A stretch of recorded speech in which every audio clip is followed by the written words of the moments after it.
குலத்தான், கடையன், காலாடி, குடும்பன், பல்லன், பன்னாடி ஆகிய சாதிகளை உள்ளடக்கி தேவேந்திரகுல வேளாளர் என்று ஒரே பெயரில் பொது பெயரிடக் கோரி பல்வேறு கோரிக்கைகள் அரசுக்கு வரப்பட்டது. இக்கோரிக்கைகளை பரிசீலித்து அரசிற்கு பரிந்துரை அளிக்கும் வகையில் மூத்த இந்திய ஆட்சிப்பணி அலுவலர் திரு ஹன்ஸ்ராஜ் வர்மா அவர்களை தலைவராக கொண்ட குழு ஒன்றை 4/3/2019 அன்று அமைத்து அம்மாவின் அரசு ஆணையிட்டது. இக்குழு அரசால் பெறப்பட்ட பல்வேறு கோரிக்கையை பரிசீலித்து அதன் பரிந்துரைகளை அரசுக்கு வழங்கியுள்ளது.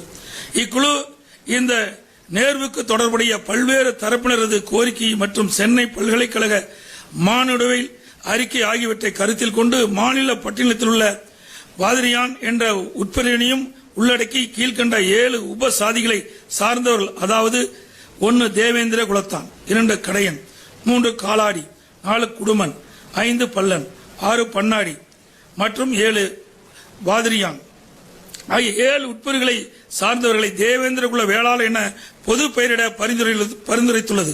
இந்த பரிந்துரைகளை ஏற்று மேற்குறிப்பிட்ட 7 உட்பிரிவுகளை சார்ந்தவர்கள் இனி தேவேந்திரகுல வேளாளர் என பொது பெயரிட மத்திய அரசிற்கு மாநில அரசு பரிந்துரைக்கும்.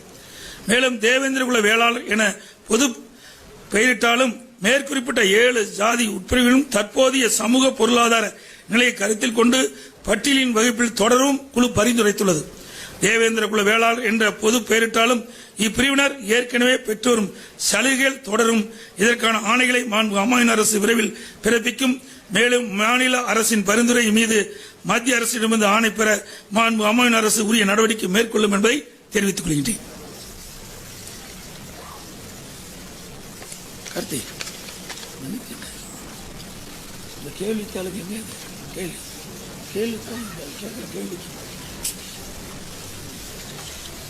கேளுங்கப்பா.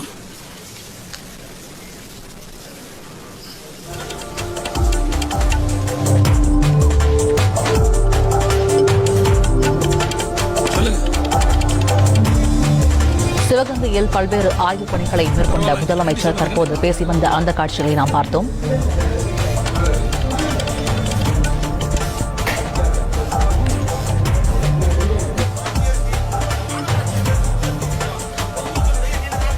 மாநகராட்சி ஆவதற்கு குறிப்பிட்ட மக்கள் தொகை வேணும். அந்த மக்கள் தொகை எட்டுகின்ற பொழுது அது அரசு பரிசீலிக்கும்.